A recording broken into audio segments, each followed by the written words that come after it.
Présenté par Christine Ockrent.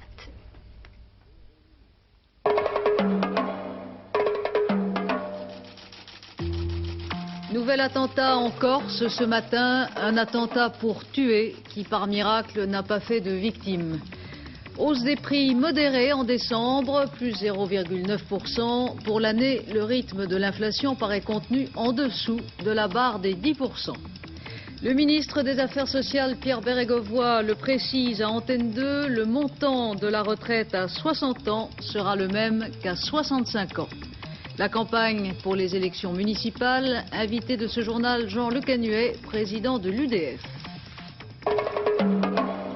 Madame, Monsieur, bonsoir. On a à nouveau voulu tuer en Corse ce matin, à Oleta, près de Bastia. Un couple d'enseignants venus de métropole et leurs enfants ont été visés par un double attentat à l'arme à feu et à l'explosif. Un attentat qui, par miracle, n'a pas fait de victimes et qui n'a pas été revendiqué. Le reportage de nos confrères de FR3 Bastia. 3 heures du matin, la nuit dernière, on tire à la chevrotine et au 9 mm contre cette petite villa située en contrebas du village d'Olette. Les coups de feu atteignent toute la façade de la maison et particulièrement la fenêtre de droite derrière laquelle dorment 3 enfants âgés de 1 à 10 ans. Par miracle, aucun n'est atteint par les projectiles. Jean-Claude et Brigitte Genet, 2 enseignants au lycée de Montésor à Bastia, voient ainsi le cycle des attentats les toucher à leur tour. Tout de suite, bien sûr, j'ai pensé aux enfants pour avoir entendu dire qu'on avait déjà tiré dans des volets comme ça. Et effectivement, quand on est arrivé dans la chambre, il y avait les impacts sur les vitres, les enfants apeurés. Ils sont donc venus dans notre lit, dans notre chambre à coucher. Et mon mari est sorti pour voir, parce qu'en même temps on a entendu une voiture partir très vite. Et lorsqu'il est rentré à la maison, immédiatement la voiture a sauté. C'est-à-dire que la voiture aurait pu exploser alors qu'il regardait à l'intérieur? Ah oui, ça oui, alors là, absolument. On a réalisé après qu'à 1 minute près, ça c'est sûr. Arrivés il y a 4 ans en Corse, Jean-Claude et Brigitte Genet n'avaient jamais reçu la moindre menace. Aujourd'hui, ils vivent cette agression avec un calme étonnant, mais ils ont perdu la nuit dernière beaucoup d'espoir. Dans la mesure où mes enfants n'ont rien, surtout, mon mari n'a rien, donc ce n'est pas corporel, ce n'est que matériel, c'est regrettable, mais ça, à la limite, je ne suis pas matérialiste, ça m'est égal. Mais ce qui me choque surtout, c'est plutôt ce climat, pour l'avenir, pour les enfants, ça me paraît très grave. Provocation, racisme, voilà de quoi parlait ce matin la population d'Olette à décontenancer. Une chose semble sûre en tout cas, l'arrivée de Robert Broussard n'a pas entamé la détermination des plastiqueurs qui prennent pour cible en Corse les continentaux. Et hier soir, 2 individus armés et masqués se réclamant du mouvement Francia ont rançonné un médecin à Century. Le ministère de la Justice a par ailleurs envoyé dans l'île 3 magistrats de l'inspection générale des services judiciaires dans le but d'améliorer le fonctionnement de la justice locale qui se ressent, selon le ministère, d'un certain malaise parmi les magistrats en Corse. Toujours à propos de la Corse, un sondage qui confirme l'étroitesse des liens entre l'île et la métropole. 93% des Corses estiment en effet que la Corse doit rester française. 93% contre 4%, un sondage que publiera demain Paris Match. En Nouvelle-Calédonie, climat toujours tendu aujourd'hui après une vaste opération de police dans la région de la Foa, à 200 km de la capitale Nouméa, région où vous vous en souvenez, une embuscade meurtrière a coûté la vie lundi dernier à 2 gendarmes. Leurs obsèques auront lieu samedi matin. Le maire de Nouméa et divers mouvements politiques ont appelé la population à cesser le travail vendredi pour leur rendre hommage. Quant à l'évolution du statut juridique de ce territoire d'outre-mer, le Conseil constitutionnel ce soir a donné son aval au projet du gouvernement. Et sur le plan politique, Bernard Ponce, le secrétaire général du RPR, déclare que le gouvernement porte une lourde responsabilité dans les désordres en Nouvelle-Calédonie et dans la dégradation de la situation sur place. Le chiffre du jour est encourageant pour la politique économique du gouvernement, plus 0,9%, c'est le chiffre de la hausse des prix à la consommation pour le mois de décembre, selon l'estimation de l'INSEE. S'il est confirmé, la hausse des prix sur l'année s'élèverait à 9,7%. En 81, je vous le rappelle, la hausse était de 14%. Philippe Sassy.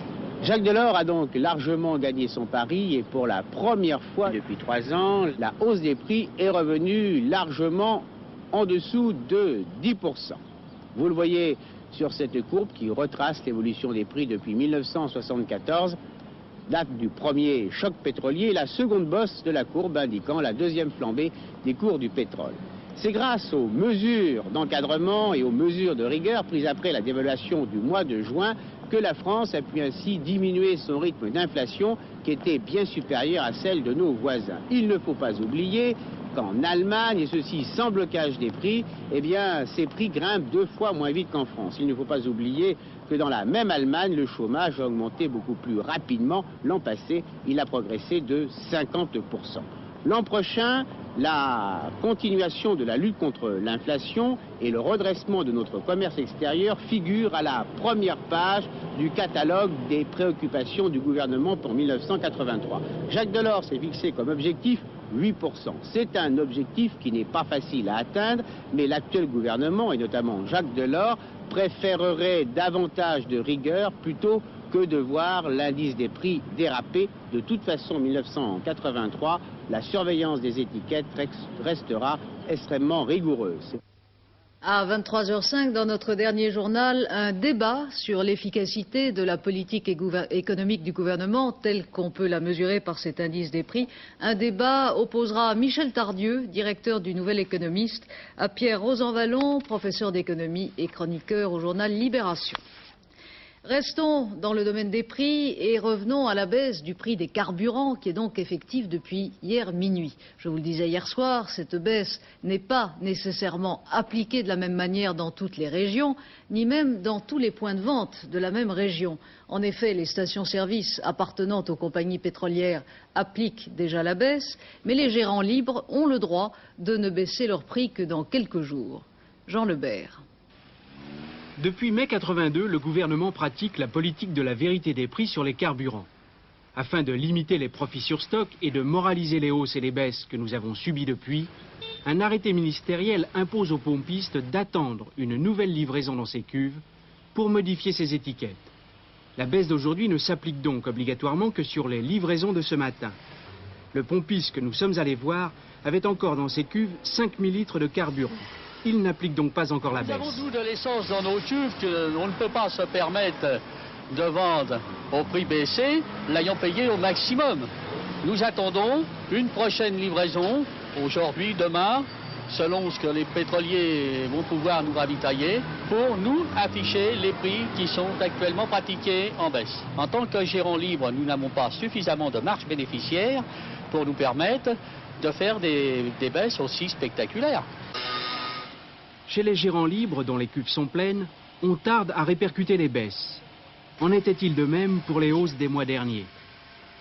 Avant la parution de la loi, nous avions l'autorisation, la possibilité d'augmenter les tarifs immédiatement à minuit. Mais la loi parue en avril 82 ne nous permet plus d'augmenter nos tarifs dès que la loi paraît. Quelle est la réaction de vos clients alors quand ils viennent acheter de l'essence et qu'ils voient que ça n'a pas baissé? Vous savez, le client regarde son prix d'essence, mais il est surtout fidélisé à une station et ce n'est pas une journée et le peu qu'il va mettre dans son réservoir qui vont faire que le client ne reviendra pas. Il le comprendra très bien si on lui explique. Les gérants libres, ils sont 4000 en France, ne réduiront donc leur prix qu'après épuisement de leur stock actuel, c'est-à-dire d'ici 2 à 3 jours. Reste que cette baisse aurait pu être plus importante, 14 centimes pour le super par exemple. Mais le gouvernement utilisera ces 3 centimes par litre pour financer le fonds des grands travaux et aussi pour augmenter la marge des détaillants. Et de toute façon, les prix baissent toujours plus lentement qu'ils n'augmentent. L'énergie nucléaire coûte-t-elle trop cher? Selon un rapport de la Commission de la concurrence révélé ce matin par le quotidien Libération, il semble bien que l'EDF pourrait construire des centrales nucléaires moins chères et donc vendre à plus bas prix l'électricité produite si le marché de l'équipement des centrales n'était pas dominé par 2 groupes qui imposent leurs conditions, Empin Schneider et la CGE. Le dossier, Patrick Esther. Aujourd'hui, en France, deux gros groupes industriels se partagent le marché des centrales nucléaires de l'EDF. Deux groupes qui ne sont pas concurrents, puisque Framatome fabrique, comme ici, les chaudières nucléaires et les équipements du circuit primaire, c'est-à-dire la partie atomique de la centrale. De son côté, Alstom Atlantic produit ces énormes turbo-alternateurs, c'est la partie électrique. Dans leurs spécialités respectives, ces deux groupes détiennent donc un monopole de production. Monopole qui leur permet de dicter leurs prix à EDF. Des prix en forte hausse sur les nouveaux modèles de centrales nucléaires. Conséquence directe pour le consommateur, les nouvelles installations nucléaires qui devaient faire baisser le prix du kilowattheure de 5 à 7% vont au contraire le faire augmenter de 10%. Si nous voulions avoir des entreprises capables d'exporter sur le plan mondial, on ne pouvait avoir qu'un seul constructeur, exactement comme en Allemagne, ou d'ailleurs progressivement même aux États-Unis en ce moment. Là où nous sommes responsables, c'est que nous avons construit avec les pouvoirs publics, avec le secteur industriel, et il y a 5000 entreprises qui travaillent dans le nucléaire, un appareil industriel aussi performant que possible, et ça on n'en est pas honteux, on en est fiers. Mais aujourd'hui, est-ce qu'on ne paye pas un peu quand même le côté monopole de ces entreprises Non. Qui fixent leur prix finalement toutes seules? Je ne le crois pas. Alors ça, nous pesons sur elles pour l'éviter. Je crois que nous y sommes largement parvenus. C'est la raison pour laquelle le kilowattheure français est moins cher de 25% par rapport à ses voisins européens. Le kilowattheure moins cher que chez nos voisins, c'est vrai. Ce qui ne l'empêche pas d'augmenter, principale raison de cette augmentation, l'arrivée de nouveaux modèles de centrales. En réclamant des réacteurs plus puissants, 1300 MW, l'EDF pensait réduire le coût de production. Dans les faits, c'est l'inverse qui s'est produit. Lorsqu'EDF a décidé le passage dont vous avez parlé du 900 à 1300 MW électriques, il a été jugé nécessaire d'introduire un certain nombre de progrès concernant l'évolution de la technique, notamment en matière de sûreté. D'où la nécessité pour Framatome de réaliser des études et des matériels supplémentaires, d'où un supplément de prix. On peut d'ailleurs ajouter que les tranches de 1300 MW électriques d'un des derniers modèles du programme français sont les plus économiques au monde actuellement. Cela n'a pas empêché la Commission de la concurrence de reprocher récemment ce type de monopole qui aboutit peut-être à développer l'industrie nucléaire française, mais sur le dos des consommateurs d'électricité. Les pouvoirs publics en sont du reste conscients. J'ai eu l'occasion de dire il y a plusieurs jours que EDF était une très grande maison, que c'était un fleuron de la France, que son budget devait être équilibré et que dans les 2 ans qui venaient, le budget d'EDF devait être équilibré. Pour ce faire, il fallait que l'on revoie la question tarifaire et que l'on vende plus d'électricité, car je pense qu'actuellement, on n'utilise pas suffisamment l'électricité, notamment dans l'industrie. Et troisièmement, que l'on passe au peigne fin la gestion d'EDF. Voilà ma réponse. Conseil des ministres ce matin, comme tous les mercredis, le Premier ministre Pierre Mauroy a présenté le programme de travail du gouvernement pour les 6 prochains mois, un programme qui correspond aux grandes priorités de l'action gouvernementale, notamment en matière de décentralisation et de lutte contre le chômage. À plus court terme, le ministre de la formation professionnelle, Marcel Rigout, a exposé son plan de réforme de la formation professionnelle continue pour les adultes. Les grandes lignes du projet, Laurence Graffin. 2 points importants dans ces propositions. Premièrement, les salariés des petites entreprises, moins de 10 personnes, qui n'ont pas droit actuellement à la formation professionnelle continue, pourraient désormais en bénéficier. Près de 3 millions de personnes seraient concernées. Le mode de financement de cette formation devrait permettre de ne pas alourdir les charges des petites entreprises. Deuxièmement, pour l'élaboration du plan de formation dans les entreprises, il serait fait appel plus largement au point de vue des représentants des salariés. Ces 2 propositions pourraient déboucher sur un projet de loi déposé au printemps. Il modifierait le système actuel de formation continue qui date de plus de 10 ans et qui touche dans le secteur privé 12 millions de salariés. M. Rigout a par ailleurs précisé que près de 14 000 jeunes, donc davantage que prévu, avaient bénéficié du plan d'insertion professionnelle des 16-18 ans lancé en octobre dernier. Le dossier des régimes de retraite complémentaire à la nouvelle retraite à 60 ans, en réponse à la demande d'argent qui lui a été faite hier par les partenaires sociaux, le ministre des Affaires sociales, M. Bérégovoy, a annoncé qu'il recevra d'abord séparément les syndicats et surtout il a précisé ses intentions à Laurence Graffin. Quand vous dites qu'ils demandent de l'argent, si j'ai bien compris, mais ils vont me le dire là, ils demandent une avance à l'État. Une avance de 25 milliards entre 1983 et 1993. est-ce 20 milliards, est-ce 25? C'est une avance qui doit permettre aux caisses de retraite complémentaires de s'adapter aux nouveaux droits à la retraite à 60 ans. Si vous voulez bien, un mot d'explication. Le droit à la retraite à 60 ans est inscrit maintenant dans la législation. On a le droit, on n'est pas obligé. Le régime général de la sécurité sociale paiera la retraite à 60 ans dans la limite, si vous voulez, de 50% des 10 meilleures années de salaire, dans la limite du plafond, soit au maximum 3 700 francs. Les retraites complémentaires apportent le complément. Qu'elles aient aujourd'hui un problème de financement, je le comprends. Je suis prêt à les aider à trouver la meilleure solution. Mais ce que je tiens à dire, c'est que les futurs retraités n'ont rien à craindre. Ils pourront partir à 60 ans dans les mêmes conditions qu'à 65 ans.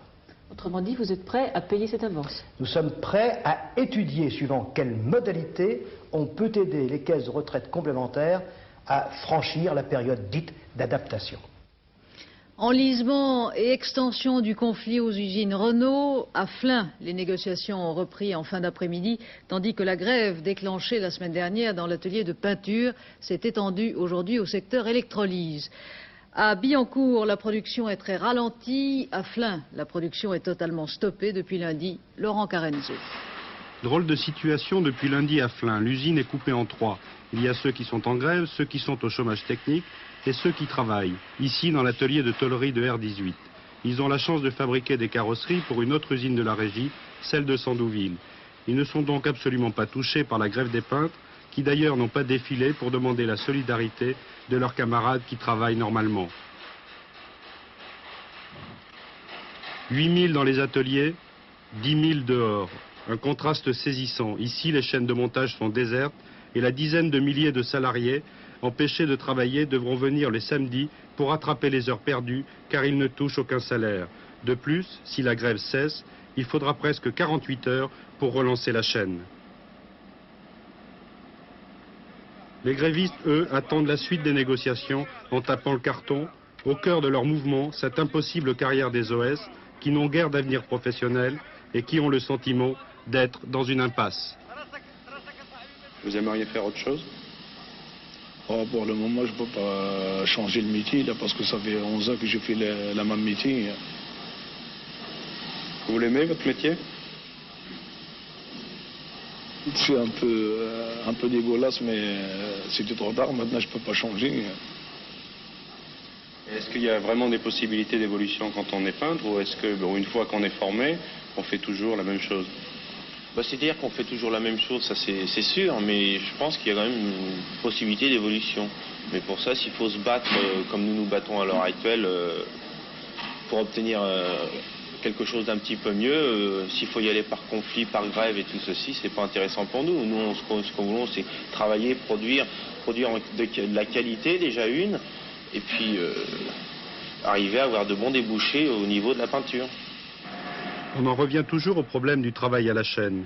Les améliorations de ces dernières années n'ont pas permis de résoudre en profondeur la question.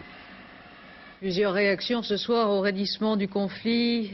Le secrétaire général de la Fédération CGT de la métallurgie, André Saint-Jean, proteste dans une lettre au Premier ministre contre l'attitude de la direction. La section RPR de la régie Renault s'élève contre ce qu'elle appelle la surenchère électorale organisée par les socialistes de la CFDT et les communistes de la CGT à l'approche des élections professionnelles. Enfin, le secrétaire national du Parti socialiste, responsable du secteur entreprise, encourage la direction à négocier. L'insécurité dans le métro, un problème qui inquiète de plus en plus les Parisiens devant la recrudescence de la délinquance et des agressions. 10% des élits et 2% des meurtres commis à Paris en 1982 l'ont été dans le métro. Un problème auquel la RATP entend s'attaquer. La direction a présenté aujourd'hui un plan de lutte globale contre l'insécurité. Plus de policiers, plus d'agents dans le métro, des moyens de surveillance accrus et aussi un programme de rénovation et d'animation des stations. Place à la politique maintenant et d'abord à un projet du ministère de l'Intérieur qui, à quelques semaines des élections municipales, concerne directement les élus locaux. En effet, ce projet confidentiel dont le journal Le Matin s'apprête à révéler demain l'essentiel, ce projet envisage de modifier sensiblement, entre autres, le régime des cumuls et donc le statut financier des élus locaux. Selon le texte de cet avant-projet, les indemnités de fonction sont maintenues. Mais pour ceux qu'on appelle les élus à temps plein, il s'agira désormais d'un véritable salaire.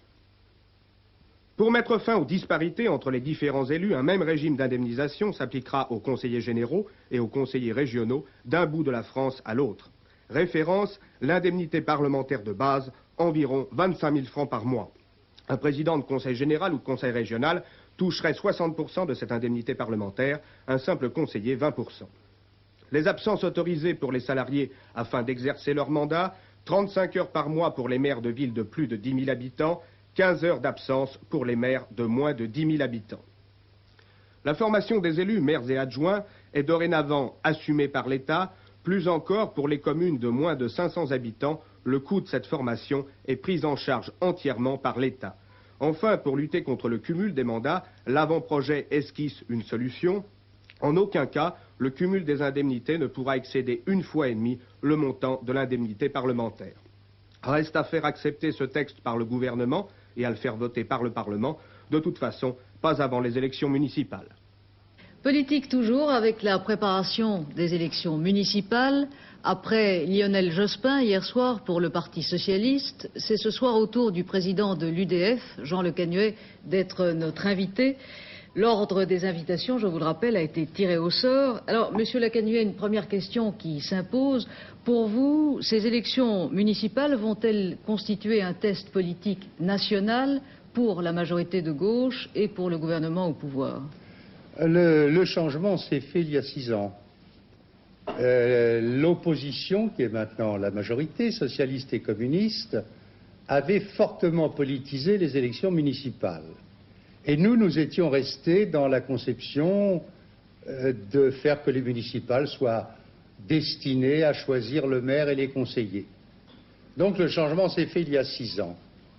Le gouvernement a politisé encore plus les prochaines élections en introduisant la proportionnelle dans toutes les villes de plus de 3500 habitants. Proportionnelle égale forcément politisation, combat politique.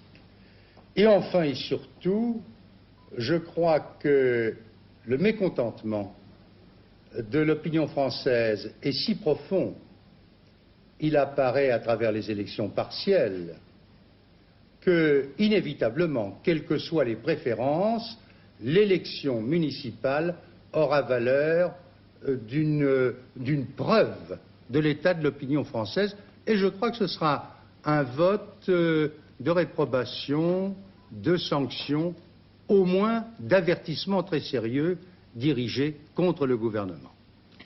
Il y a 6 ans, en 1977, le gouvernement et la majorité dont vous faisiez partie à l'époque n'avaient pas, au lendemain de la défaite des élections municipales, changé sensiblement sa politique. Est-ce que vous pensez que le gouvernement de gauche, au cas où il se trouverait au lendemain des municipales devant une défaite, un recul, devrait changer sa politique?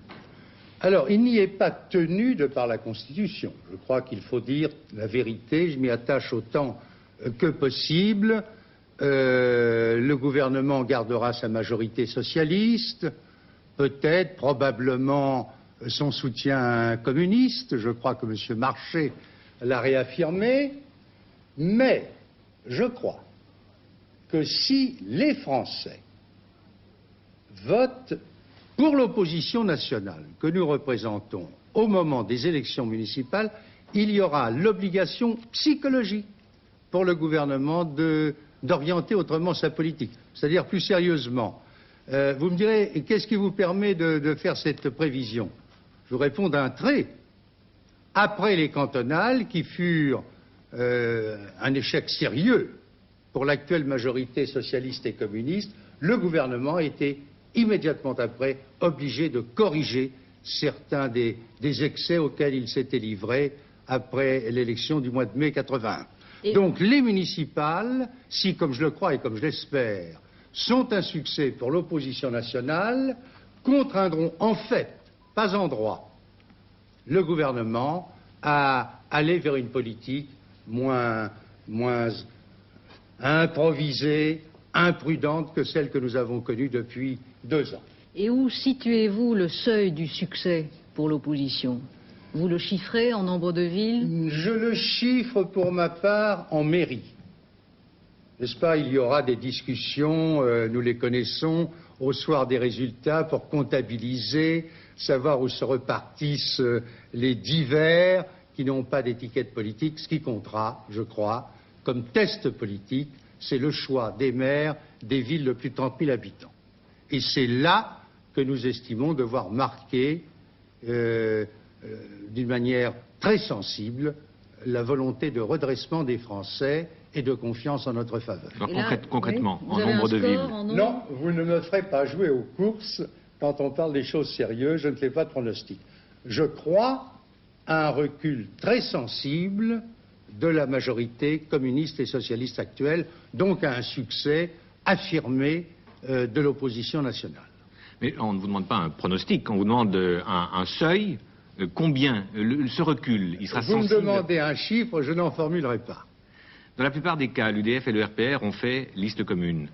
Comment, au lendemain du scrutin, ferez-vous la part des succès du RPR et des succès de l'UDF? Écoutez, je suis président de l'UDF, je ne serais pas profondément sincère si je ne vous disais pas que je souhaite le plus grand succès possible aux couleurs que je représente. Et je crois d'ailleurs que l'UDF, qui veut un gouvernement de la France au centre, correspond à l'aspiration d'une majorité potentielle de Français. Mais ce qui m'intéresse avant tout, c'est le succès de l'opposition tout entière. Donc je ne vais pas exercer mon esprit à voir qui a le plus d'avantages. Nous voulons l'union, nous pratiquons l'union avec le RPR et nous souhaitons l'élection des maires UDF comme des maires RPR. Une dernière question, Monsieur Le Canuet. Si l'on en croit les sondages, en tout cas, le RPR semble tirer tout à fait profit de sa cure d'opposition. Alors, est-ce que ça vous semble juste, d'abord, et que comptez-vous faire vous-même pour relancer au sein de l'opposition le courant libéral? Vous produisez là une affirmation qui n'est pas tellement corroborée par les résultats électoraux ni par les sondages d'opinion. Dans les sondages, quand l'UDF même, se porte bien, le RPR et a se de porte beaux encore résultats. Ben, tant mieux. Ce que je souhaite, c'est que l'UDF et le RPR se portent bien, qu'ils s'entendent bien, que nous ne connaissions plus jamais les difficultés qui nous ont fait tant de mal dans les années qui ont précédé 1981, et que tous les nationaux épris de liberté, de justice et de progrès s'unissent et s'entendent. Je tiens pour ma part à être l'image de l'union, de l'entente pour l'action et la sauvegarde de toutes les libertés, y compris de la plus menacée actuellement, la liberté de l'enseignement. Merci, Monsieur Le Canuet. Demain, notre invité sera le secrétaire général du Parti communiste, Georges Marchais. Municipal toujours au Mans, où vous le savez, les socialistes locaux n'entendaient pas laisser la tête de liste au maire communiste sortant, malgré l'accord national PSPC. Les autorités fédérales du Parti socialiste de la Sarthe ont décidé d'imposer le respect de l'accord aux militants du Mans. Encore des désaccords entre le Parti socialiste et le mouvement des radicaux de gauche, malgré une nouvelle rencontre Jospin-Schwarzenberg. Enfin, deux sondages à propos de ces municipales. Selon le sondage que publie VSD, 44% des électeurs souhaiteraient un succès de l'opposition contre 39% pour la majorité. Le bilan de la gestion d'une municipalité déterminera principalement le choix des électeurs, en tout cas pour 54% d'entre eux, d'après un sondage réalisé pour l'Humanité dimanche. Rapidement encore, le tiercé de demain à Cagnes-sur-Mer, ou plutôt les pronostics de Pierrette Bresse. Vous les voyez, le 7, le 12, le 16, le 1, le 2, le 17, le 8 et le 5. Le monde des courses est en deuil. L'entraîneur François Mathey, le plus grand entraîneur français de plat, est mort hier. Un drame de la mer et de la pêche. Un chalutier français de Concarneau a fait naufrage aujourd'hui au large de l'Irlande avec 10 hommes à bord. Un corps a été déjà retrouvé. Les recherches se poursuivent, mais il n'y a plus aucun espoir de retrouver des survivants. Le temps demain, Philippe Dumez. Oui, eh bien, malheureusement, il est un peu au symbole de ce chalutier qui a fait naufrage et il va se détériorer progressivement. Demain matin, signalons déjà qu'il y aura toujours des brouillards depuis le sud-ouest et jusqu'au nord-est. Ils seront souvent assez tenaces dans l'intérieur et parfois même givrants. Et puis après, eh bien, il y aura quelques éclaircies avant l'arrivée d'une zone de pluie qui, le matin, se situera de la Bretagne à la Normandie et va progresser doucement pour atteindre en soirée le nord des Alpes, le Massif central et peut-être une partie des Pyrénées. Et puis au-dessus de 1500 mètres d'altitude, eh bien, il y aura peut-être un peu de chute de neige, mais enfin rien de très important. Les vents sont un peu plus forts, mais enfin rien de très exceptionnel non plus, tout comme les températures qui, vous le voyez, restent tout à fait raisonnables, en tout cas les maxima, le minimum se situant à Dijon pour 4 degrés demain après-midi, rien d'exceptionnel. Demain, le soleil devrait donc se lever à 8h42 et se coucher à 17h17. Il y aura donc 3 minutes de soleil en plus en principe et c'est la fête des Yvettes. À 23h05, Claude Sérillon et Martine Laroche-Joubert. À demain, 20h. Bonne soirée.